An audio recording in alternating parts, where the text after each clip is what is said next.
It was a chilly autumn morning in Seattle. The air smelled of rain, and the city was just beginning to wake up.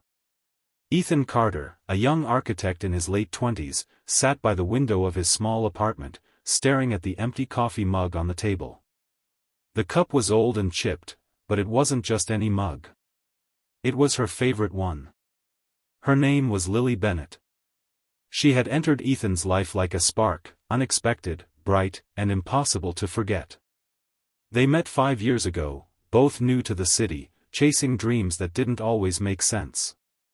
She worked as a writer for a local magazine. He designed buildings that touched the skyline. From the moment they met, something clicked. They weren't perfect. They argued, disagreed, and often struggled with their careers, but they always found their way back to each other. Ethan loved how she'd sit by the window every night, typing away on her old laptop, humming to herself. She loved how he'd fall asleep over his sketches, pencil still in hand. But then, one morning, she was gone. No message. No explanation. Just silence. Ethan came home from work that evening to find her clothes gone, her laptop missing, and a single photo left on the kitchen counter, the two of them laughing at the beach, wind in their hair, her eyes full of life. On the back, in her handwriting, it said only 4 words, "I'm sorry. Be happy." He called. Texted. Visited her old friends. Nothing. It was as if Lily Bennett had vanished from the face of the earth. Ethan tried to move on. He tried dating again, focusing on work, burying himself in projects. But no matter how much time passed, there was always something missing. Every time it rained, he'd remember the way she used to dance barefoot in the puddles. Every time he saw a woman with her hair tied in a messy bun, he'd look twice, hoping it was her. His friends told him to let go. People leave, they said. You can't keep holding on to a ghost. But Ethan didn't believe in giving up on love, not that easily. Then, one night, 3 years later, he was driving home through downtown when he saw something that made his heart stop. A familiar face, standing under a streetlight, holding an umbrella. Lily. He almost didn't believe it at first. She looked thinner, quieter, her eyes tired. But it was her. He pulled over, stepped out of the car, and for a moment, neither of them spoke. The city lights flickered around them, and the rain fell harder. Lily, his voice cracked. Why did you leave? She looked down, tears mixing with rain.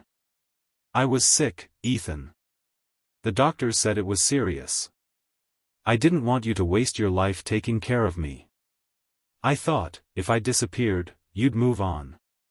Ethan felt his knees weaken. You thought leaving would make me happy, he whispered. Lily, you were my happiness. She broke down then, years of pain, guilt, and loneliness pouring out in that one moment. Ethan held her like he'd never let go again. Lily had spent the past few years in and out of treatment, living quietly in a small town outside Portland. She had survived, but she'd never stopped thinking about Ethan. He visited her the next weekend, and from that day on, they began rebuilding what they lost. It wasn't easy, trust had been broken, time had changed them, but love has a strange way of finding its way back when it's real. They learned to take things slow. They laughed again. They cooked together, watched old movies, went on walks just like they used to. For the first time in years, both of them felt home. But the truth is, life isn't a perfect storybook. Lily's illness returned.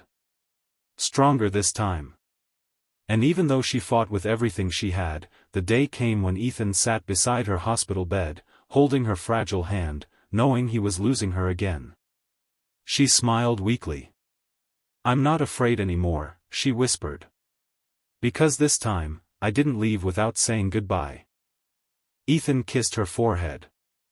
And I'll love you, he said softly, for every lifetime after this one. Ethan still lives in the same apartment, though now, it's filled with her presence. Her books line the shelves. Her photo sits on the desk beside his drawings. He still visits the same beach where they once laughed, still talks to her when the wind feels right. He didn't stop loving her. Not even for a moment. And in his heart, he knows, love doesn't end when someone leaves. It lives on in the way you remember them, the way you keep them alive in your heart, and the way you choose to love the world a little softer because of them.